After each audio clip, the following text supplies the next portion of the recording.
என்ன திடீரென்று தமிழ் தேசியம் என்றெல்லாம் பேசத் தொடங்கிவிட்டீர்கள் என்று கேட்டார். அவர் எந்த உலகத்தில் இருக்கிறார் என்று தெரியவில்லை. ஊடகவியலாளர்களுக்கே விடுதலை சிறுத்தைகள் முன்மொழிந்து தொடர்ந்து உரத்து பேசி வருகிற இந்த கருத்தியல் இன்னும் விரிவடைய வேண்டிய தேவை இருக்கிறது என்பதை நான் புரிந்து, இன்றைக்கு நேற்றைக்கல்ல, 1990-91 காலகட்டத்தில் முதலாக நான் இந்த கொடியை வடிவமைத்து கொடி சொல்லும் கொள்கை விளக்கம் என்று துண்டறிக்கை அச்சிட்டு மதுரை மண்ணில் மக்களிடையே நான் விநியோகித்த போதே ஒரு தலித் இயக்கம் தமிழ் தேசியத்தையும் தன் உயிர் மூச்சு கோட்பாடாக கொண்டிருக்கிறது என்பதை பிரகடனம் செய்தேன். இந்திய அரசியல் வரலாற்றிலேயே அம்பேத்கர் பெயரில் இயங்குகிற இயக்கங்கள் தமிழ் தேசியம் என்கிற ஒரு மொழிவழி தேசியத்தை முன்னிறுத்தியதாக சான்றுகள் இல்லை. அதை பற்றிய கருத்து இருக்கும், அது வேறு, ஒப்பீனியன் இருக்கும். ஆனால் ஒரு இயக்கத்தின் கொள்கையை வரையறுக்கிற போது மொழி குறித்த கருத்தியல் நிலைப்பாட்டை முதலாக அறிவித்த இயக்கம் விடுதலை சிறுத்தைகள் கட்சி. அந்த கொடியில மேல சரிபாதி நீளம், கீழே சரிபாதி சிவப்பு. இந்தியாவில் நீல வண்ணத்தோடு சிவப்பு வண்ணத்தை சரிபாதி அளவில் இணைத்த முதல் இயக்கம் விடுதலை சிறுத்தைகள் கட்சி. இதில் என்ன சிறப்பு இருக்கு என்று நீங்கள் கேட்கலாம். கருத்தியல் சார்ந்து சிந்தித்தால் அதில் உள்ள சிறப்பை புரிந்து கொள்ள முடியும். ஏனென்றால் எந்த அம்பேத்கர் இயக்கம் தொடங்கினாலும் முழு கொடியும் நீளமாகத்தான் இருக்கும். அதிலே தம்ம சக்கரம் இருக்கும், அல்லது தலைவர்களின் படம், அம்பேத்கர் படம் இருக்கும், அல்லது கட்சியின் பெயர் இருக்கும், இப்படித்தான் இருக்கும். ஆனால் நீளமாக இருக்கும். நீல கொடி, அவ்வளவுதான். அந்த கொடி வடிவமைக்கிற போது நான் அந்த நீல வண்ணத்தோடு சரிபாதியாக சிவப்பை இணைத்ததில் ஒரு கருத்தியல் இருக்கிறது. இந்த இடதுசாரி சிந்தனை தலித் அரசியலோடு இணைந்து முன்னெடுக்கப்பட வேண்டும் என்பதுதான் அந்த சிந்தனை. கம்யூனிஸ்டுகள் தான் வெறும் சிவப்பு, அதிலே வேறு எதையும் அவர்கள் இணைக்க மாட்டார்கள். அம்பேத்கர் இயக்கம் வெறும் நீளம், அதிலே வேறு வண்ணம் இருக்காது. கம்யூனிஸ்டுகள் முழுமையாக சிவப்பு கட்சி கொடிகளில். இதுதான் கடந்த கால அரசியல். நான் இடதுசாரி வண்ணத்தையும் அம்பேத்கர் இயக்கத்தின் நிலையான வண்ணத்தையும் சரிபாதியாக இணைத்தேன். 1990 ஆண்டு ஏப்ரல் திங்கள் 14ஆம் நாள் புரட்சியாளர் அம்பேத்கர் அவர்களின் பிறந்த நாள் என்று மதுரை மண்ணில் இந்த கொடியை ஏற்றினேன். அந்த கொடியின் வடிவ நடுவிலே ஒரு நட்சத்திரம். அந்த நட்சத்திரத்தில் 5 முனைகள். அந்த 5 முனைகளும் எங்கள் கொள்கைகளை பேசும், வியூகங்களை சொல்லும் என்று நான் பிரகடனம் செய்த போது, ஒரு முனை சாதி ஒழிப்பு, இன்னொரு முனை தமிழ் தேசியம், இன்னொரு முனை மகளிர் விடுதலை, இன்னொரு முனை பாட்டாளி வர்க்க விடுதலை, இன்னொரு முனை ஏகாதிபத்திய எதிர்ப்பு. இதுதான் சிறுத்தைகளின் கொள்கைகள். ஆகவே தமிழ் தேசியம் என்பதை 2026 திருமாவளவன் பேசவில்லை. 1990 முதலாக இந்த கொடியை வடிவமைத்து அறிமுகப்படுத்திய போது அறிவிப்பு செய்தோம், பிரகடனம் செய்தோம். அதிலிருந்துதான் தொடர்ச்சியாக அதை செம்மைப்படுத்தி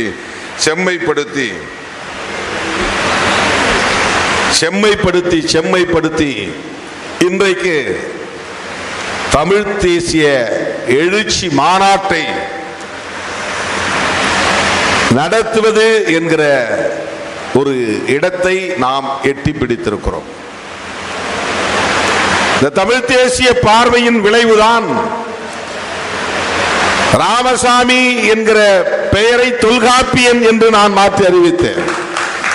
எல்லோரும் தமிழ் பெயர் சூட்டுங்கள். இப்போது நான் கோரிக்கை வைக்கிறேன், தமிழ்நாட்டில் தமிழ் பெயர் வைப்பவர்கள் யார் என்றால் அவர்கள் சிறுத்தைகள் தான் என்ற வரலாறு தொடர வேண்டும். நாம் அதை உள்வாங்கிக் கொள்ள வேண்டும். தமிழ் என்றால் சிறுத்தைகள், தமிழ்நாடு என்றால் சிறுத்தைகள், தமிழ் தேசியம் என்றால் சிறுத்தைகள். அந்த அடிப்படையில் தான் நாம் பல முன்னெடுப்புகளை செய்திருக்கிறோம். ஈழ விடுதலையை ஆதரிப்பது என்பது கூட தமிழ் தேசிய பார்வையில் இருந்துதான்.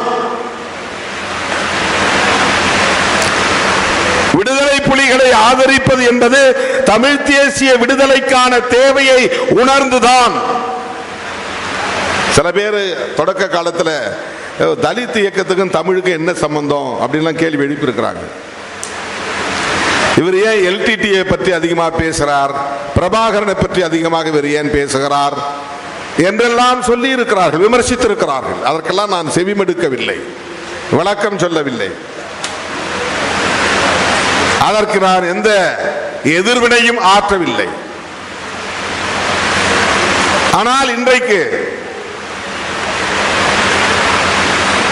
இந்திய மாநிலங்கள் பலவற்றில் மொழி வழி தேசியம் குறித்த கதையாடல்கள் பெரும் வீச்சை பெற்றிருக்கின்றன. எங்க மொழி எங்க மொழி,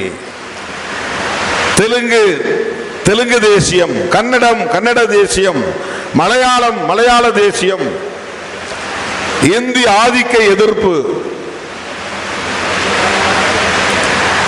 ஒரு இனத்தின் நீண்ட நெடிய வரலாற்று பாரம்பரியத்தை சிதைக்கிற எந்த முயற்சியையும் அனுமதிக்க கூடாது. மொழி என்பது நமக்கான ஒரு வரலாற்று அடையாளம்.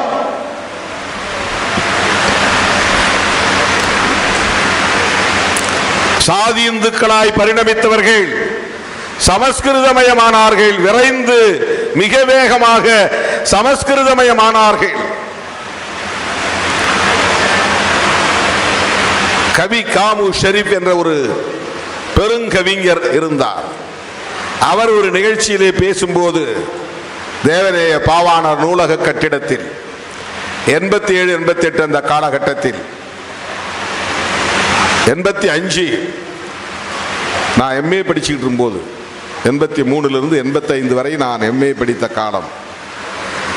அப்போது அவருடைய உரையை நான் கேட்டேன். அவர் சொன்னார், நல்ல தமிழ் சொற்கள் வேண்டுமானால் நீங்கள் சேரிக்கு போங்கள் என்று சொன்னார். சேரி மக்கள் வாழ்கிற குடியிருப்புக்கு செல்லுங்கள்.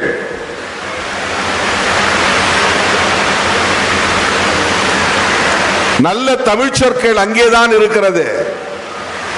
சாதி இந்துக்கள் தங்களை மேம்பட்டவர்கள் என்று காட்டிக் கொள்வதற்காக சமஸ்கிருத பெயர்களை பிள்ளைகளுக்கு சூட்டுகிறார்கள், வடமொழி பெயர்களை சூட்டுகிறார்கள், பொருளை கூட வடமொழியில் தான் அழைக்கிறார்கள். நாம சோறுன்னு சொல்றோம், அவங்க சாதம் சொல்றாங்க. சாதம் தமிழ் இல்லை, சோறு தான் தமிழ். சோறு இன்றைக்கும் உயிர்ப்போடு இருக்கிற இடம் சேரிதான். ஒடுக்கப்பட்ட மக்கள் வசிக்கிற இடத்தில் தான் அந்த சொல்லாடல் புழக்கத்தில் இருக்கிறது. அந்த சாதியிலிருந்து நாங்கள் மேம்பட்டவர்கள் என்று கருதுகிற சாதி இந்துக்களின் வாயில் பெரும்பாலும் சாதம் என்றுதான் வரும். சாதம் தமிழ் சொல் இல்லை. இதை சொன்னவர் கவிஞர் கவி காமு ஷெரீப். தோழர்களே, தமிழ் இன்றைக்கு வாழ்கிறது என்று சொன்னால், நல்ல தமிழ் சொற்கள் இன்றைக்கும் புழக்கத்தில் இருக்கிறது என்று சொன்னால், அது ஒடுக்கப்பட்ட மக்களிடையே இருக்கிறது. அப்படின்னா தலித்துங்கிறது தமிழ் சொல்லா அப்படின்னு கேட்பாங்க குதர்க்கவாதமா. இப்ப தலித்துன்னு சொல்லலாமா? தேசிய அளவில், இந்திய அளவில் நூற்றுக்கணக்கான ஆயிரக்கணக்கான ஒடுக்கப்பட்ட சாதிகள் பட்டியல் சமூக சாதிகள் இருக்கின்றன. இவர்கள் அனைவரையும் ஒரு சொல்லில் அழைக்க வேண்டும். அதற்கு உலகளாவிய புழக்கத்தில் இருக்கிற சொல் Dalit.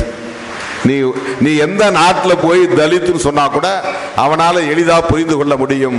Socially, economically, educationally suppressed and oppressed people அப்படிங்கிற டெஃபினிஷன் அவனுக்கு தெரியும். புரோக்கன் பீப்புள், நொறுக்கப்பட்ட மக்கள் என்று அவனால் புரிந்து கொள்ள முடியும். அந்த அடையாளத்திற்காகத்தான் அது சாதியை மறுக்கிற சொல். பறையர் என்று சொன்னால் அது சாதியை ஏற்றுக்கொள்ளுகிற சொல். தலித் என்றால் சாதி ஒழிப்பை முன்னிறுத்துகிற சொல். அது வடமொழி சொல்லாக இருந்தாலும் தமிழ் அல்லாத பிறமொழி சொல்லாக இருந்தாலும் அந்த இடத்திலே அந்த பயன்பாடு தேவைப்படுகிறது. இதற்கு என்ன பொருள் என்றால், தமிழை நான் நேசிக்கிறேன், அதனால் பிற மொழியை வெறுக்க வேண்டும் என்பதில்லை. இதுதான் தமிழ் பாதுகாப்பு இயக்கம் உருவாவதற்கு அடிப்படை. தமிழ் பாதுகாப்பு இயக்கத்தின் தலைவராக நான் பொறுப்பேற்கிற சூழல் அப்படித்தான் மலர்ந்தது.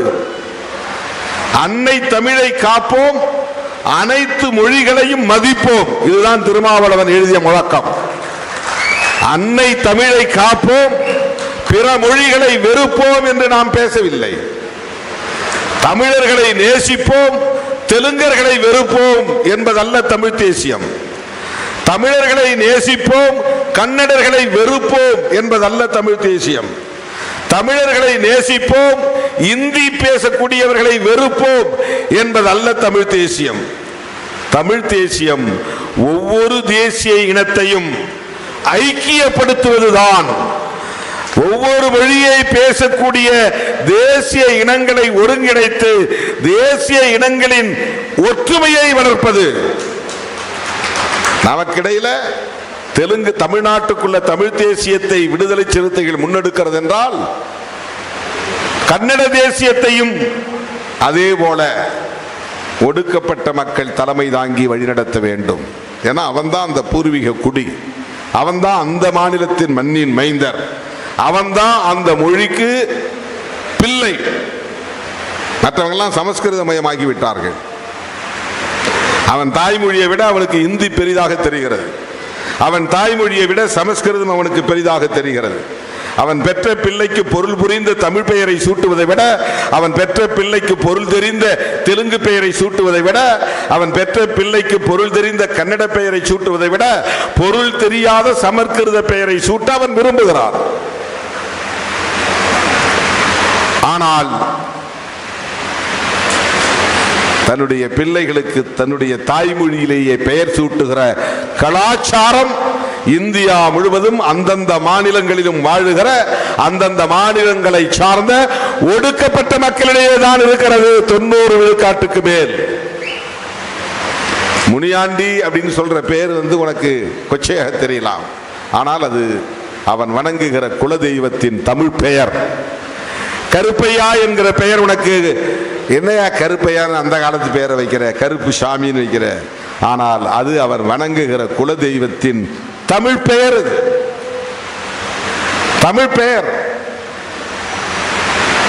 ஆகவே அந்த மொழி வழி தேசியம் என்கிற அரசியலை இந்த இயக்கத்தின் அடிப்படை கோட்பாடுகளில் ஒன்றாக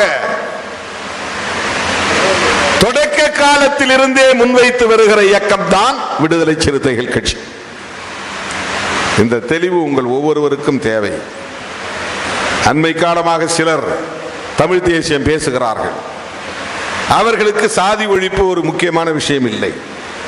சாதி ஒழிப்பை முன்னிறுத்தாத எந்த அரசியலும் முற்போக்கானதாக இருக்க முடியாது. இந்திய மண்ணை பொறுத்தவரையிலே அது எந்த அரசியலாக இருந்தால்,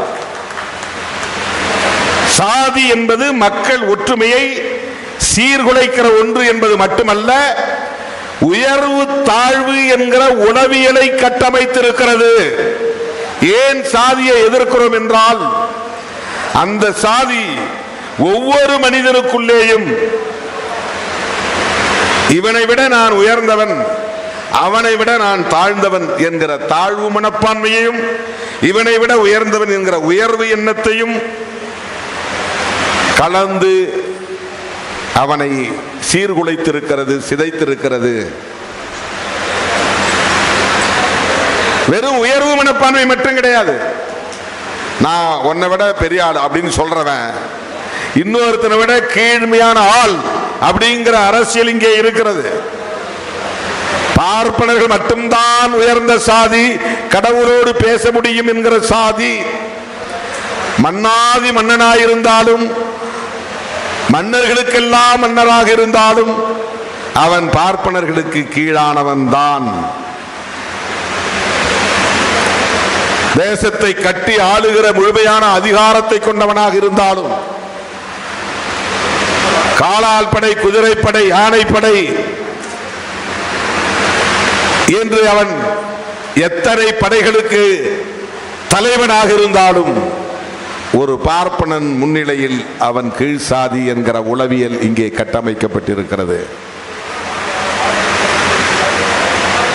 அந்த மன்னாதி மன்னனால் ஒரு கடவுள் முன்னால் நின்று, ஒரு சிலையின் முன்னால் நின்று பூஜை செய்ய முடியாது என்கிற கட்டுப்பாடு இருக்கிறது. சாமியை கும்பிட்டுக்கலாம், வெளியே நின்று கும்பிடு, கருவறைக்குள்ள நுழையாது. நீ மன்னனா இருக்கலாம், எல்லா அதிகாரமும் உன் கைகளில் இருக்கலாம், ஆனால் கருவறைக்கு நுழைகிற உரிமை உனக்கு இல்லை. இதுதான் சனாதனம். சாமி கும்பிடுறது சனாதனம் கிடையாது, அது நம்பிக்கை. அது சாதாரண மக்களுக்கும் உண்டு, உழைக்கிற மக்களுக்கு உண்டு, எந்த தீய நோக்கமும் இல்லாத மக்களுக்கு உண்டு. அடுத்த உழைப்பை சுரண்ட கூடாது என்கிற நல்லெண்ணம் கொண்ட மக்களுக்கும் கடவுள் நம்பிக்கை உண்டு. அது பிலீஃப். அது பேர் மாறலாம், கிருஷ்ணாவா இருக்கலாம், சிவனா இருக்கலாம், ஜீசஸா இருக்கலாம், விக்கிரகமே இல்லாத, உருவமே இல்லாத அல்லாவாக இருக்கலாம். அது ஒரு பிலீஃப், இருப்பதாக நம்புகிறார். அதுவல்ல சனாதனம் என்பது ஒரு மனிதனை விட உயர்ந்தவன் இவன் அல்லது தாழ்ந்தவன் இவன் என்கிற அந்த உளவியல் கட்டமைப்பு இருக்கிறது, மைண்ட் செட், சைக்காலஜி. இது குருதி வழியாக தலைமுறை தலைமுறையாக தொடர்ந்து இங்கே வந்து கொண்டே இருக்கிறது. இந்த வாழ்வியல் முறை அதை தக்க வைத்து பாதுகாத்து கொண்டிருக்கிறது. குடியிருப்பு அமைப்பு முறை அதை தக்க வைத்து பாதுகாத்து கொண்டிருக்கிறது. திருமணம் போன்ற கலாச்சாரங்கள் அதை தக்க வைத்து பாதுகாத்து கொண்டிருக்கிறது. அதிகாரத்தை அது ஒரு குறிப்பிட்ட இடத்தில் மட்டுமே குவித்து வைக்கிறது. நிலத்துக்கான உரிமையை சிலருக்கு மட்டுமே கிடைக்கும்படி செய்கிறது. சிலருக்கு மட்டும்தான் ஆயிரக்கணக்கான ஏக்கர் நிலங்கள் இங்கே இருக்க முடியும், எல்லோரிடம் நிலம் இருக்காது. சிலர்கிட்ட மட்டும்தான் அதிகாரம் இருக்கும், எல்லோரும் அதிகாரத்துக்கு வர முடியாது, ஆட்சி அதிகாரத்திற்கு வர முடியாது. இதையெல்லாம் இந்த சாதிய கட்டமைப்பு உள்வாங்கி இருக்கிறது, அதை தக்க வைத்துக் கொண்டிருக்கிறது, அதை தொடர்ந்து பாதுகாத்து வருகிறது. அடுத்தடுத்த தலைமுறைக்கு அப்படியே அதை கொண்டு செல்கிறது. துணிவெழுப்பவன் பிள்ளைகள் துணிவெழுத்துத்தான் ஆக வேண்டும், அதுதான் சனாதனம். முடிவெட்டக்கூடியவருடைய பிள்ளைகள் முடிவெட்டித்தான் ஆக வேண்டும், அதுதான் சனாதனம். கோயிலுக்கு போறது, சாமி கும்பிடுறது, திருநீர் பூசுறது, குங்குமம் வைக்கிறதெல்லாம் சனாதனம் கிடையாது. அதுவல்ல சனாதனம், அப்படி நாம் சொல்லவில்லை. அதுவல்ல சனாதனம். உயர்வு தாழ்வை உறுதிப்படுத்தி அதன் அடிப்படையில் மக்களை பிளவுபடுத்தி அவர்களின் தொழிலை சாதி அடிப்படையிலான தொழிலாக மாற்றி அதுவே தலைமுறை தலைமுறையாக தொடர வேண்டும் என்பதையும் நிலைப்படுத்தி இருக்கிறது. அதுதான் சனாதனம். அந்த சனாதனம் இங்கே மொழி அடிப்படையிலும் பாகுபாடுகளை வளர்த்திருக்கிறது. இந்த பாகுபாடுகள் தமிழ் சொல் இருக்கு பாருங்க, அதுவும் வேறுபாடுகள் என்கிற சொல்லும் ஒன்றல்ல. வேறுபாடு என்பது வேறு, பாகுபாடு என்பது வேறு.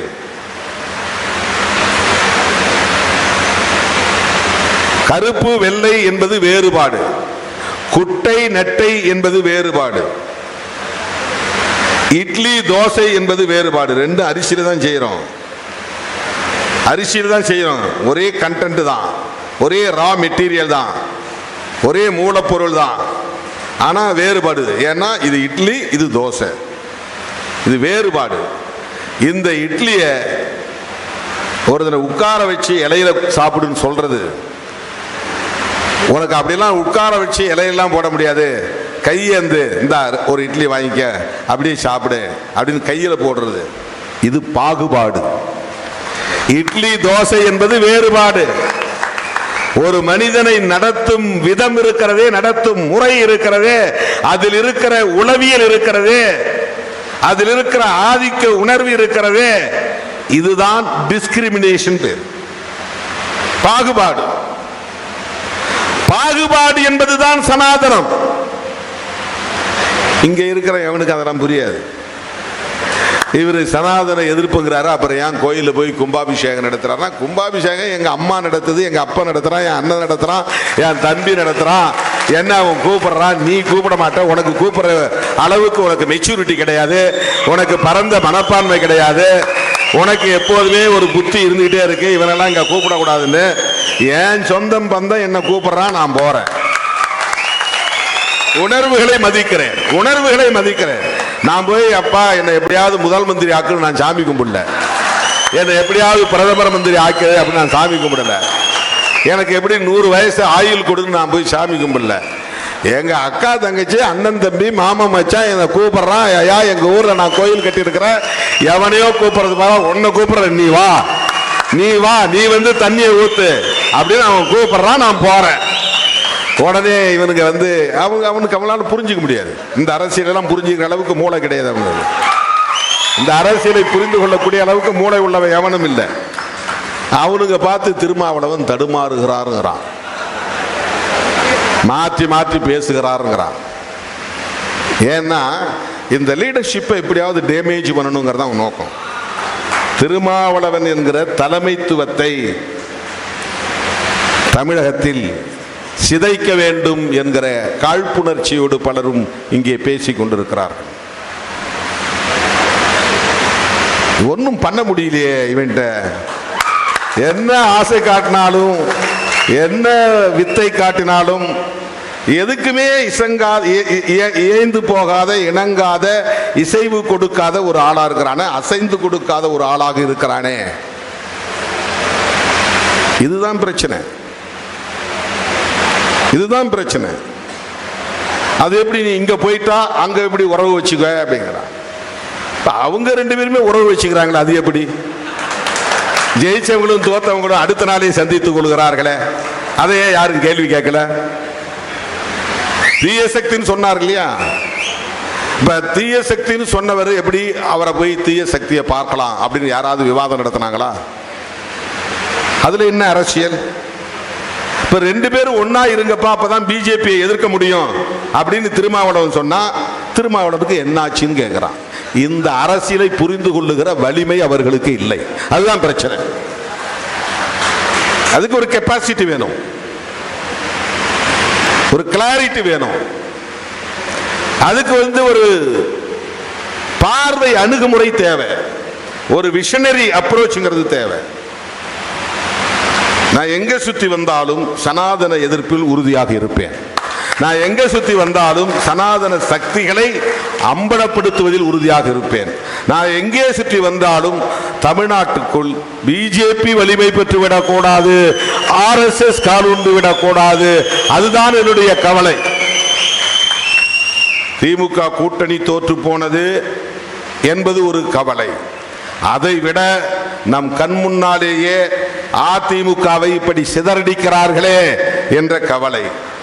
திமுக மறுபடியும் ஆட்சிக்கு வரும் சூழல் தமிழ்நாட்டில் இருக்கிறதா என்ற கவலை. இந்த கவலையில உனக்கு ஏன் அப்படின்னு கேட்கலாம். கரெக்ட் தான் கேள்வி. இது சராசரி மனிதர்களுடைய பார்வை. இதுதான் ஒரு ட்ரெடிஷனல் அப்ரோச், அதாவது ஒரு மரபு வழி அணுகுமுறை. நீ ஒரு கட்சி நடத்துற, உனக்கு உன் கட்சியை வளர்க்கணும் தான் நீ ஆசைப்படணும். உனக்கு ஏன் அதிமுகவை பற்றி கவலை? இது logic is very correct. Logic correct.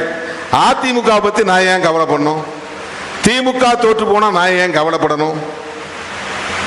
சரி, பிஜேபி வந்தா கூட என்ன பிரச்சனை உனக்கு? நீ மந்திரி ஆயிட்டு போக வேண்டியதானே? அந்த கட்சியை ஆதரித்தா உனக்கு பாதுகாப்பு தானே? எதுக்காக நீ பிஜேபி எதுக்கு? நீ என்ன பெரிய நேஷனல் பார்ட்டியா? உன் கையில் என்ன 10-20 எம்பி இருக்கிறாங்களா?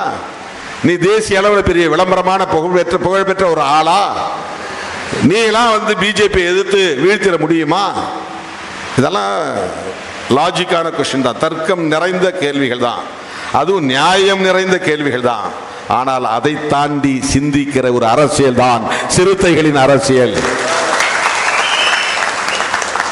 அதை தாண்டி நான் கவலைப்படுகிறேன். திராவிட அரசியலுக்கு முற்றுப்புள்ளி வைக்க வேண்டும் என்று பெரியார் காலத்தில் இருந்து தொடர்ச்சியான முயற்சிகள் நடந்து கொண்டே இருக்கின்றன.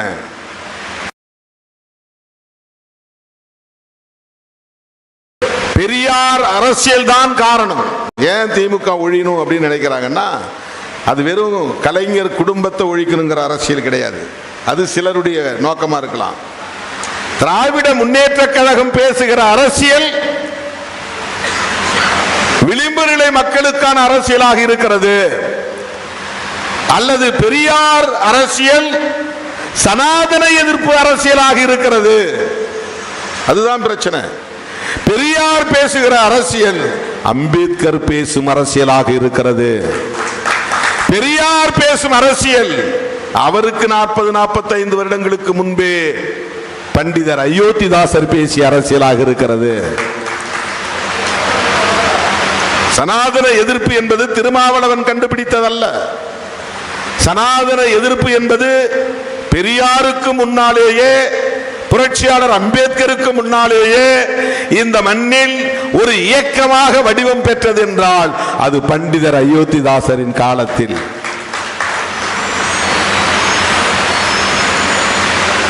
இதையெல்லாம் வகுப்பு எடுத்தா கூட அவங்களால புரிஞ்சுக்க முடியாது. ஏன்னா பண்டிதரை ஒருத்த கூட படிச்சிருக்க மாட்டாங்க. இந்த விவாதங்களில் பங்கேற்கிற யாரும் படிச்சிருக்க வாய்ப்பு இல்லை. பெரியாரை கூட படிச்சிருக்க மாட்டாங்க. ஏதோ பேரை தெரிஞ்சு வச்சிருப்பாங்க, அவ்வளவுதான். பெரியாரையே படிக்காதவர்கள் அம்பேத்கரை எங்க படிச்சிருக்க போறாங்க? நாமே இன்னும் முழுமையா படிக்கல. ஏன்னா அம்பேத்கரை படிக்கிறதுங்கிறது அவ்வளவு எளிதான ஒன்று அல்ல. வெறும் பக்கங்களை புரட்டுறதல்ல அம்பேத்கரை படிக்கிறது. ஒவ்வொரு வரிக்குள்ளும் வரலாறு அடங்கி இருக்கிறது. அவர் எழுதியிருக்கிற ஒவ்வொரு பக்கத்திற்குள்ளும் ஒடுக்குமுறைகளின் வரலாறு இருக்கிறது. சனாதனம் எப்படி இங்கே வலிமை பெற்றது என்பதற்கான வரலாறு இருக்கிறது. சாதிய உளவியல் எப்படி இங்கே வலிமை பெற்றது என்பதற்கான வரலாறு இருக்கிறது. அதை படிப்பதற்கென்று ஒரு விஷன் தேவை. விஷன் என்ன? ஒரு பார்வை. பார்வைனா என்ன? கருத்தியல் புரிதல். கருத்தியல் புரிதல்னா என்ன? இந்த சமூகத்தை பற்றியும், அரசியலை பற்றியும், பொருளாதாரத்தை பற்றியும், உற்பத்தி முறையை பற்றியும், விநியோக முறையை பற்றியும், விலை நிர்ணய முறையை பற்றியும், ஆட்சி நிர்வாக முறையை பற்றியும் நமக்கு ஒரு புரிதல் தேவை. இதுக்குதான் நாம இயக்கம் நடத்துறோம். வர்ற உள்ளாட்சி தேர்தலில் எத்தனை இடம் வாங்கலாம், எம்பி தேர்தலில் எத்தனை இடம் வாங்கலாம், அதெல்லாம் இடையில நம் பயணத்தில் வந்துட்டு போறது. அதுல அந்த எண்ணிக்கை பற்றி நமக்கு பிரச்சனை கிடையாது. தோழர்களே, அப்படிப்பட்ட கருத்தியல் புரிதலோடு இந்த களத்தில் நிற்கிற நம்மை பலவீனப்படுத்த வேண்டும், இந்த தலைமையை சிதைத்து விட வேண்டும் என்கிற காழ்ப்புணர்வோடு பலரும் இங்கே கதைத்து கொண்டிருக்கிறார்கள், அவதூறுகளை பரப்பிக் கொண்டிருக்கிறார்கள். அதை நாம் பொருட்படுத்த தேவையில்லை. ஒரு அம்பேத்கர் இயக்கம் தமிழ் தேசியம் பேசுகிறது என்றால் ஏன் பேசுகிறது? இந்த தமிழ் தேசியம் என்பது என்ன? வெறும் மொழி உணர்வா? என் தமிழ் அப்படிங்கிற நினைப்பு வெறும் மொழி உணர்வு. இவன் என் தமிழன் அப்படிங்கிற நினைக்கிறது இன உணர்வு. இந்த மொழி உணர்வும் இன உணர்வும் தமிழ் தேசியமாகாது. தமிழ் தேசியத்தை விடுதலை சிறுத்தைகள் கட்சி எப்படி புரிந்து கொள்ளுகிறது? இதுதான் முக்கியம். மாநாட்டுக்கு வரக்கூடிய நீங்கள் ஏதோ அண்ணன் கூப்பிட்டுட்டாரு ஓடி வந்தோம் அப்படிங்கிறது இல்லை. உங்களுக்குள்ள இந்த விவாதம் நடக்கணும், இந்த உரையாடல் நடக்கணும், தேடி படிக்க வேண்டும். தேசியவாதம்னா முதல்ல என்னன்னு புரிந்து கொள்ள வேண்டும். உலகம் முழுவதும் தேசியவாதம் பேசப்படுகிறது. ஆங்கிலத்தில் நேஷனலிசம் அப்படின்னு சொல்றாங்க. எந்த விண்ணப்பத்தை நீ ஃபில் பண்ணாலும் நேஷனாலிட்டி அப்படின்னு ஒரு காலம் இருக்கும். நேஷனாலிட்டி அப்படிங்கிற இடத்துல இந்தியன் எழுதணும். இப்ப நேஷனாலிட்டி இந்தியன்னா நீ இந்திய தேசியவாதத்தை ஏற்றுக்கொண்டவன் என்று பொருள். அது சரியா என்றால் அதைத்தான் விவாதிக்கணும். விடுதலை சிறுத்தைகள் புரட்சியாளர் அம்பேத்கர் அவர்களால் வகுத்தளிக்க பெற்ற அரசமைப்பு சட்டத்தை ஏற்றுக்கொண்டிருக்கிறது, மதிக்கிறது, உயர்த்தி பிடிக்கிறது. அந்த அரசமைப்பு சட்டம் இந்தியாவை ஒரு தேசம் என்று சொல்லுகிறது.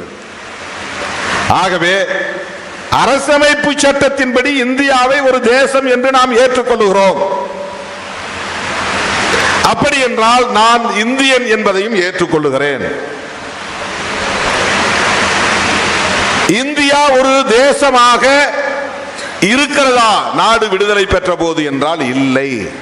அதனால் தான் அம்பேத்கர் பிரியம்பில் எழுதுறாரு, இந்திய குடிமக்களாகிய நாங்கள் அனைவரும் பின்வரும் உறுதிமொழியை ஏற்று ஒரு புதிய இந்தியா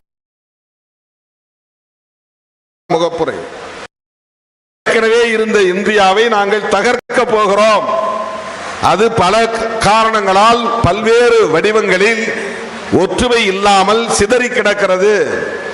மத அடிப்படையில் சிதறி கிடக்கிறது, மொழி அடிப்படையில் சிதறி கிடக்கிறது. இந்தியன் என்கிற உணர்வு இவர்களுக்கு ஒட்டுமொத்தமாக இல்லை. சிலர் தமிழன் என்று உணர்கிறான், சிலர் இந்து என்று உணர்கிறான், சிலர் கிறிஸ்தவன் என்று உணர்கிறான், சிலருக்கு ஏழை என்ற உணர்வு தான் இருக்கிறது, வேற எந்த உணர்வும் அவனுக்கு இல்லை.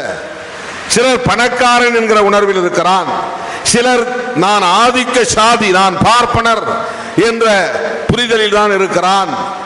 இவர்களுக்கு இடையிலே ஒரு தேசம் என்கிற உணர்வு, தேசியவாதம் என்கிற அரசியல் இல்லை.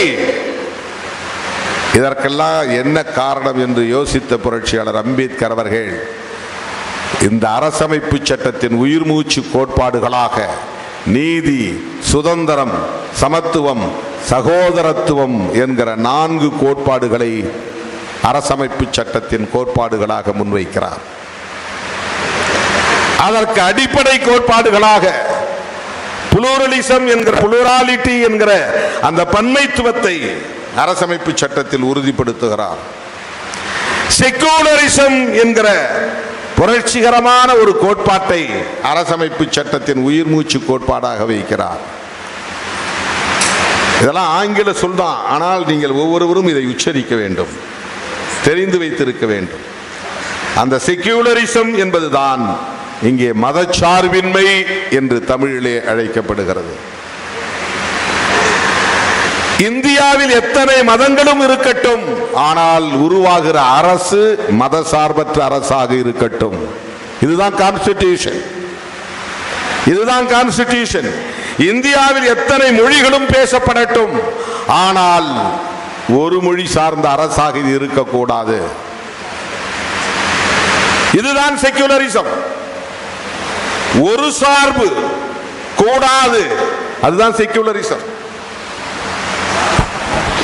தமிழ் மொழி பேசுறவன் இருக்கலாம், ஆனா அவன் இந்திய நாட்டுக்குள்ள இருக்கிறான். தெலுங்கு பேசுகிறவன் இருக்கலாம், இந்தி பேசுகிறவன் இருக்கலாம்,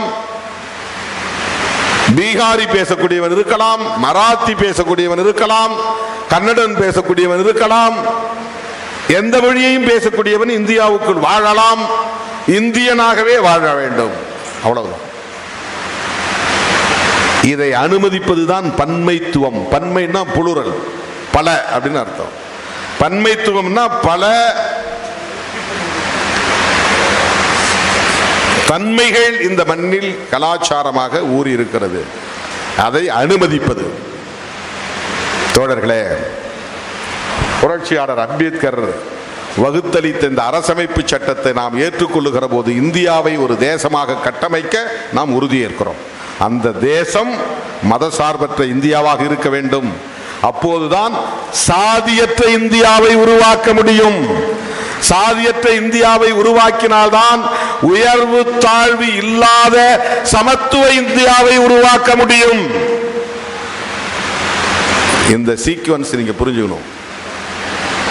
மதசார்பற்ற இந்தியா அப்படின்னாதான் இந்து மதசார்பற்ற இந்தியாவை இங்கே உருவாக்க முடியும். மதசார்பற்ற இந்தியாவை உருவாக்கினால்தான் சாதியற்ற இந்தியாவை உருவாக்க முடியும். சாதியற்ற இந்தியாவை உருவாக்கினால்தான் சமத்துவ இந்தியாவை உருவாக்க முடியும். இதுதான் அம்பேத்கருடைய கனவு. அம்பேத்கருடைய கனவு இதுதான், அவருடைய ட்ரீம், பெருங்கனவு. ஆகவே கான்ஸ்டிடியூஷனை ஏற்றுகிறோம், இந்தியா என்கிற தேசத்தை ஏற்றுக்கொள்கிறோம்.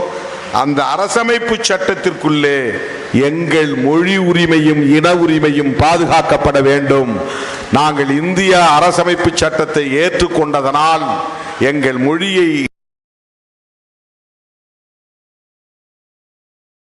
நாடுதான் தமிழ் எங்கள் மொழி, அதை ஒருபோதும் நாங்கள் விட்டுக் கொடுக்க மாட்டோம். அதுதான் மொழி உரிமை. அதனால்தான் இந்தியை எதிர்க்கிறோம். இந்தி பேசக்கூடிய மாநிலங்களில் இந்தி வாழட்டும், அவர்களோடு நாம் உறவு வைத்துக் கொள்வோம்.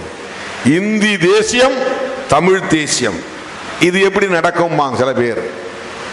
இதெல்லாம் ஒரு அரசியலா என்பான். அது எப்படி நடக்கும்? நீ இந்தி திணிப்பை எதிர்ப்ப, அப்புறம் இந்திக்காரனோட உறவாடுவியா? உறவு என்பது மக்களோடு கூடிய உறவு, ஆளும் சக்திகளோடு அல்ல, ஆதிக்க சுழற்சிகளோடு அல்ல. நாம் பேசக்கூடிய இந்த உறவு அடித்தட்டு உழைக்கும் மக்கள், இந்தி பேசக்கூடிய மக்கள், உழைக்கிற மக்கள், பட்டினி கிடக்கிற மக்கள், சுரண்டப்படுகிற மக்கள், ஒடுக்கப்படுகிற மக்கள் இந்தி பேசக்கூடியவர்களிலும் இருக்கிறார்கள்.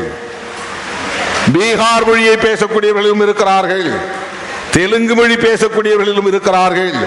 அந்த உழைக்கும் மக்களுக்கும் தமிழ் பேசக்கூடிய உழைக்கும் மக்களுக்கும் இடையிலான ஐக்கியம்தான் உண்மையான தேசிய இனங்களின் ஐக்கியம். அதுதான் தேசிய இனங்களின் ஐக்கியம். இதைத்தான் நாம் முன்மொழிகிறோம். ஆகவே விடுதலை சிறுத்தைகள் பேசுகிற தமிழ் தேசியம் என்பது வெறும் மொழி உணர்வோடு இன உணர்வோடு தொடர்புடையது மட்டுமல்ல.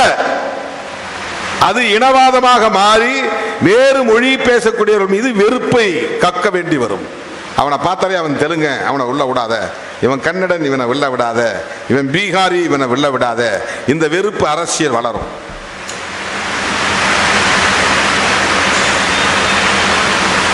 உழைக்கிற மக்களுக்கு இடையிலே இருக்கிற ஒற்றுமை சிதையும். எந்த மொழி பேசினாலும் உழைக்கிற மக்களின் ஒற்றுமையை பாட்டாளி வர்க்க ஒற்றுமையாக வளர்த்திருக்க வேண்டும். இங்க பாட்டாளி வர்க்க அரசியல் வந்து விடுகிறது. உழைக்கும் மக்களின் ஒற்றுமை தான் பாட்டாளி வர்க்க ஒற்றுமை. அந்த அடிப்படையில் தான் இதை நாம் அணுக வேண்டும். எனவே மொழி உரிமை, இன உரிமை என்பது மாநில உரிமையோடு தொடர்புடையது. சென்ட்ரல் கவர்மெண்ட், யூனியன் கவர்மெண்ட் இந்த மாநிலத்தை நசுக்குவதை நாங்கள் அனுமதிக்க மாட்டோம். ஃபண்டு கொடுக்காம நிறுத்துறது, எங்க மொழி அடையாளத்தை சிதைக்க பார்க்கிறது, உங்களுடைய கலாச்சாரத்தை திணிக்க முயற்சிப்பது. இந்த மாநில அரசு பிஜேபி ஆளாத மாநில அரசு, அதனால் நாங்கள் நிதி தரமாட்டோம், எங்க சொல்லுபடி நீ கேட்கணும் அப்படின்னு மாநில அரசை முடக்குவது, அச்சுறுத்துவது, செயல்பட விடாமல் தடுப்பது மாநில உரிமை.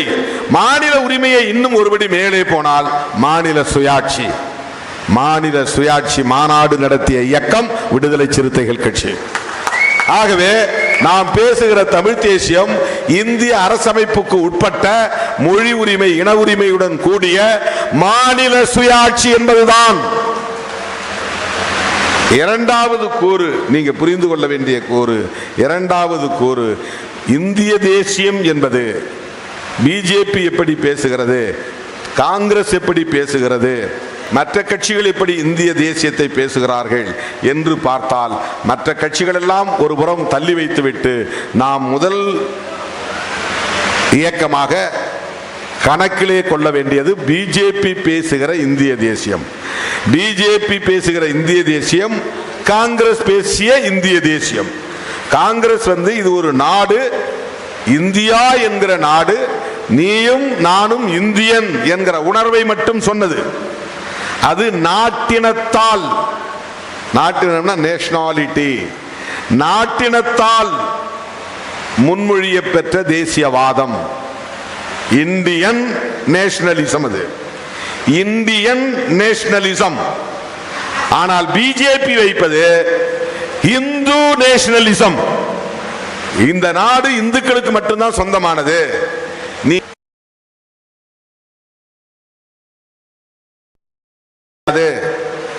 உனக்கு மற்ற தரமா, இந்த தேசம் எங்களுக்கானது, பாகிஸ்தான் முஸ்லிம்கானது என்றால் இந்தியா இந்துக்களுக்கானது. இந்து தேசம், இந்து தேசியம், அதுதான் சமஸ்கிருத தேசியம். இந்த இந்திய தேசியம், பிஜேபி பேசுகிற இந்திய தேசியம் மதசார்புடைய தேசியம். இந்து தேசியம் என்றாலே மதசார்பு தேசியம் ஆகிவிடுகிறது.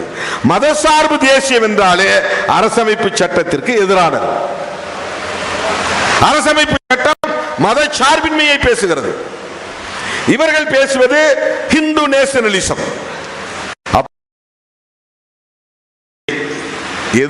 எதிர்க்க வேண்டுமானால் ஒரு மொழி ஒரு மதம் என்கிற அந்த தேசியவாதத்தை எதிர்ப்பது என்று பொருள். ஏன் பிஜேபி எதிர்க்கிறோங்கிறதுக்கு இப்ப புரிஞ்சுக்கிச்சா? வெறும் ஓட்டு அடிப்படையில் நாம பிஜேபி எதிர்க்கல. தனிப்பட்ட முறையில் பிஜேபி மீது நமக்கு எந்த வெறுப்பும் கிடையாது. பிஜேபி தலைவர்கள் வந்துருச்சு.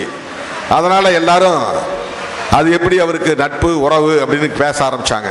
இப்ப நான் சொல்றேன், காலையில எனக்கு 8:30 மணிக்கு டெல்லியிலிருந்து ஒரு அழைப்பு வந்தது.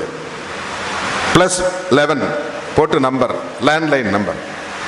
என்ன நம்பர்னு தெரியாம நான் எடுக்கல. அப்புறம் அடிச்ச உடனே, சார் உங்கள்ட்ட ஹோம் மினிஸ்டர் பேசணுங்கிறாரு அப்படின்னாங்க. யாருங்க? என்ன? அமித்ஷா பேசணுங்கிறாரு அப்படின்னாங்க. நான் உடனே சரி லைன் கொடுங்க, என்ன இணைப்பு கொடுங்க. என்ன இணைப்பு கொடுத்த உடனே, Thirumaji how are you, how old are you, my best wishes, happy birthday என்று சொன்னார். யாரு? அமித்ஷா. எனக்கு இன்னைக்கு பிறந்த நாள் வாழ்த்து சொன்னார். அவருக்கு நான் நன்றி சொன்னேன். உங்களுக்கு ரொம்ப நன்றி, உங்களுடைய வாழ்த்து கிடைத்ததற்கு நன்றி. இது அவுட் ஆஃப் த பாலிடிக்ஸ் இருக்கிற ஒரு நட்பு. அவர் இதுக்கு முன்னாடி சொன்னாரா எனக்கு தெரியல, ட்ரை பண்ணியிருக்கலாம். நமக்கு இன்னைக்கு கூட நான் எப்பவுமே சைலண்டில் தான் போட்டிருப்பேன். திடீர்னு தயாளன் ஃபோன் பண்ணி, உங்களுக்கு டெல்லியிலேருந்து ஹோம் மினிஸ்டர்லேருந்து ஃபோன் வருது, போய் அட்டன் பண்ணுங்க சொன்ன பிறகு தான் எடுத்து பார்க்குறேன். 4 கால் 5 கால் மிஸ்டு கால் இருந்துச்சு. அப்புறம் நான் அடித்தேன். 2 கால் அவங்க எடுக்கல, 3வது கால் எடுத்தாங்க. என்னுடைய சர்டிபிகேட்ல என் பிறந்த நாள் 10/7/1962. அப்ப அப்படி எழுதிட்டாங்க. என் ஜாதகத்தில் எனக்கு எழுதியிருந்த பிறந்த நாள் ஆகஸ்ட் 17, ஆவணி 1. ஜாதகம் எழுதுறவங்க தான் கரெக்டான தேதியை குறிப்பாங்க. ஏன்னா உள்ளூர்ல இருக்கிற ஐயருங்க கரெக்டா எந்த தேதியில பிறந்தமோ பிறந்த தேதியை கரெக்டா ஆவணி மாசம் 1ஆம் தேதி சுபகிருது வருஷம் ஆவணி மாசம் 1ஆம் தேதி எழுதி வச்சிருக்கிறாங்க. அதனால நாம 10/7 கொண்டாடுறதில்லை. பிறந்த நாள் கொண்டாடுறதுன்னு முடிவான பிறகு சர்டிபிகேட்ல இருக்கிற தேதியை மறந்தாச்சு. ஜாதகத்துப்படி எழுதின தேதி அதுதான் உண்மையான தேதி. அது எந்த ஆங்கிலத்துக்கு எந்த தேதி வருதுன்னு பார்த்தா அது ஆகஸ்ட் 17க்கு வருது. அதனால இப்ப நம்ம கொஞ்ச காலமா ஆகஸ்ட் 17 கொண்டாடிட்டு இருக்கிறோம். அந்த சர்டிபிகேட் நம்ம மாற்ற முடியாது. பார்லிமெண்ட்டுக்கு கொடுக்கும் போதெல்லாம், எலெக்ஷன் அஃபிடவிட்ல கொடுக்கும் போதெல்லாம் கம்யூனிட்டி சர்டிபிகேட் வைக்கிற மாதிரி பர்த் சர்டிபிகேட் நம்ம டிசி வைப்போம். First SSLC first page. அந்த எஸ்எஸ்எல்சி புக்கில் இருக்கிற முதல் பக்கத்தில் 10/7/62 போட்டிருப்பாங்க. அமித்ஷா ஃபோன் பண்ணி இன்னைக்கு வாழ்த்து சொன்னார். நான் அதை சோசியல் மீடியாவில் போடலை. ஒரு அரை மணி நேரம் கழிச்சு மறுபடியும் ஒரு கால் அதே டெல்லியில இருந்து வருது, லேண்ட்லைன்ல இருந்து. நான் எடுத்தேன். சார் உங்கள்கிட்ட ரயில்வே மினிஸ்டர் பேச விரும்புறாரு அப்படின்னாரு. அஸ்வின் சொல்லிட்டு வேற ஏதோ பிரச்சனையா இருக்கும்னு நான் நினைச்சேன். அவரு எடுத்தெடுப்பிலே தமிழ்ல பேசுறாரு. சார் வணக்கம், வாழ்த்துக்கள்னாரு. எனக்கு குழம்பி போச்சு. சார் நீங்க அப்படின்னு நான் இங்கிலீஷ்ல கேட்டேன். உடனே அவர் சொன்னார், சார் நான் ரயில்வே மினிஸ்டர் தான் பேசுகிறேன், எனக்கு தமிழ் தெரியும் சார், நான் கொஞ்ச நாள் அங்கே இருந்தேன் அப்படின்ட்டு அவர் இங்கிலீஷ்லேயே வாழ்த்து சொன்னார். அவர் பிஜேபிக்காரர் தான். வீடு தேடி வந்து எனக்கு பத்திரிக்கை வச்சார் அவர் இல்லை திருமண நிகழ்ச்சிக்கு. அந்த கல்யாணத்துக்கு நான் போயிட்டு வந்தேன். பிஜேபியின் கொள்கையை எதிர்ப்பது என்பது வேறு, தனிநபர் உறவு என்பது வேறு.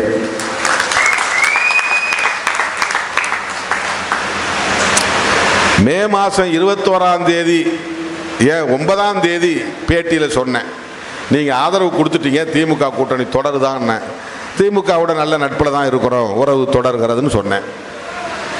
உடனே அது எப்படி இங்கேயும் போவீங்க அங்கேயும் போவீங்களா, அங்கே ஒரு காடு இங்கே ஒரு காடு. இது தமிழ்நாடு ட்ரெடிஷ்னல் பாலிடிக்ஸ்.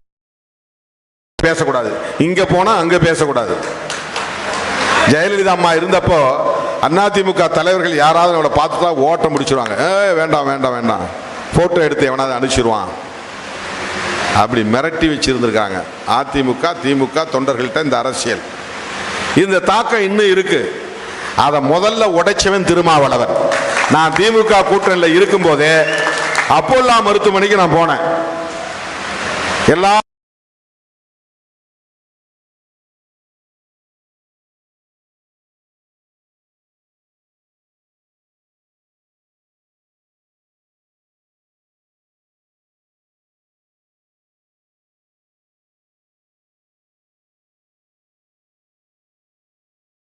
அப்படின்னு சொல்லிட்டு உள்ள போய் ஓபிஎஸ் பார்த்துட்டு நான் வந்தேன். அதுக்கு பிறகுதான் ஒவ்வொரு தலைவராக போனாங்க. அந்த மரபு வழி அரசியல் கலாச்சாரத்தை உடைத்தவன் திருமாவளவன். இப்ப ஏன் அவங்க ஒன்னா சேர, கூட்டணிக்காக சேர சொல்றோம், எலெக்ஷனுக்காக சேர சொல்றோம், அதை நீங்க எப்படி சண்டை பண்ணுவோம், சண்டை போட்டுங்க, பிரச்சனை பண்ணுவோம் பண்ணிக்கங்க. ஆனா பிஜேபியை எதிர்க்கணும் போது டிவிக்கு என்ன சொல்றாங்க, எங்க கொள்கை எதிரின்றாங்க. ஓகே, டிஎம்கே என்ன சொல்றாங்க, இவ்வளவு நாளா நாங்க எதிர்த்துட்டு இருக்கோம், தொடர்ந்து எதிர்ப்புன்றாங்க. இந்தியா பிளாக் என்ன சொல்லுது, அவங்களை எதிர்ப்பது தான் அரசியலுங்குது. அப்ப ஏன் இவங்க ஒரே அணிக்கு வரக்கூடாது? இதுதான் திருமாவளவர் எழுப்புகிற கேள்வி. இதுல என்ன தப்பு இருக்குது? கேரளாவில் காங்கிரஸ் இடதுசாரிகளும் பயங்கரமான மோதல். பினராயி விஜயன் RSS காரர்னே பேசுறாரு. ராகுல் காந்தி அங்க இந்தியா பிளாக்ல கூட்டணியில மார்க்சிஸ்டும் உட்காருது, காங்கிரஸும் உட்காருது. மேற்கு வங்கத்தில் மம்தா பானர்ஜிக்கும் காங்கிரஸுக்கும் சண்டை. ஆனா இந்தியா பிளாக்ல 2 பேரும் வந்து ஒன்னா உட்கார்றாங்க. தமிழ்நாட்டில் அப்படி ஒரு அரசியல் நடக்கக்கூடாதா? இதை திருமாவளவன் சொன்னா உங்களால் அதை புரிந்து கொள்ள முடியாதா? உங்க கட்சியிலிருந்து ஆளை தூக்குறாங்களே, இப்ப கூட நான் ரெடியா இருக்கிறேன். எவ்வளவு பேர் வேணும் நானே அனுப்பி வைக்கிறேன். எங்க பாசறையில் உங்களுக்கு தேவையான அளவுக்கு படைத்தளபதிகள் உருவாகி இருக்கிறார்கள் என்றால் அது எனக்கு மகிழ்ச்சி தானே. இவர்கள் வந்துதான் அதை மீட்டெடுக்க முடியும் என்று உள்ளபடியே நீங்கள் நம்பினால் எவ்வளவு பேர் வேணும் சொல்லுங்க. தளபதிகளை அனுப்பி வைக்க நான் தயாராக இருக்கிறேன்.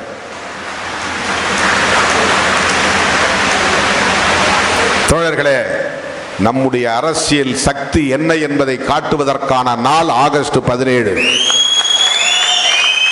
அவங்க கூப்பிட்டாங்க, இவங்க கூப்பிடல, அவர் என்ன அழைக்கல, இவர் என்ன அழைக்கலன்னு யாரும் சொல்லக்கூடாது. என் பேர் போடலாம் சொல்லக்கூடாது. ஆகஸ்ட் 17 ஒவ்வொருத்தருக்கும் பொறுப்பு இருக்கிறது. வேலை செய்வதற்கான கடமை இருக்கிறது. ஆளை திரட்டுவதற்கான கடமை இருக்கிறது. தனி ஆளா நீ வரக்கூடாது.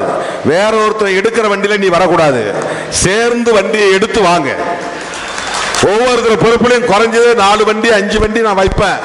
பஸ் பிடிக்க முடியலன்னா வேன், வேன் பிடிக்க முடியலன்னா கார், கார் பிடிக்க முடியலன்னா ஆட்டோ, ஆட்டோ பிடிக்க முடியலன்னா 2 வீலர்,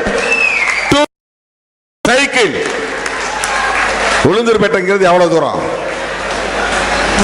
பசங்களுக்கு தோணுது சைக்கிள்லே வந்துடலாம் உளுந்தூர்பேட்டைக்கு. பேசவே மாட்டோம்னு நாங்களும் ஆசைப்படுறோம். யாராவது ஃபர்ஸ்ட் ஒட்டுமொத்த தமிழ்நாட்டின் கவனமும் ஈர்க்கப்படுகிற நாளாக ஆகஸ்ட் 17 அமைய வேண்டும்.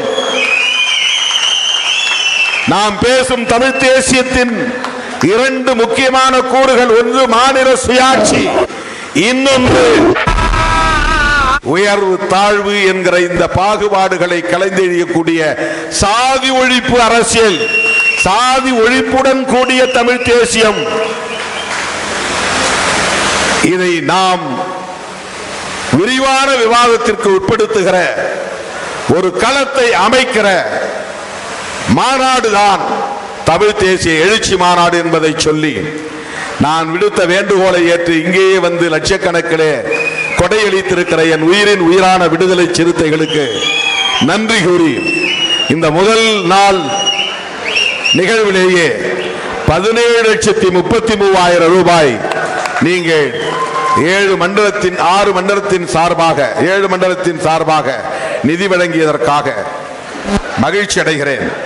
1 லட்சம் காசோலை, மொத்தம் 18,33,000. 19 மாவட்ட செயலாளர்கள் 42 பேர்ல 19 பேர் கொடுத்ததுதான் 18 லட்சம். ஆகவே கட்சி தலைமை விடுத்த வேண்டுகோளை ஏற்று குறைந்தபட்சம் ஒரு தொகுதி மாவட்டத்தின் சார்பில் 1 லட்சம் ரூபாய், தனிநபர்களாக நீங்கள் எவ்வளவு முடியுமோ அவ்வளவு, மாவட்ட நிர்வாகத்தின் சார்பில் 1 லட்சம் தான் இறுதி இலக்கு என்று கருதாமல் 2 லட்சம், 3 லட்சம், 4 லட்சம் என்று கூட தந்திருக்கிற தம்பிகள் இருக்கிறார்கள். அதை போல வாய்ப்புள்ள தோழர்கள் நிதி வழங்க வேண்டும் என்று கேட்டு அனைவருக்கும் நன்றி கூறி விடைபெறுகிறேன். நன்றி.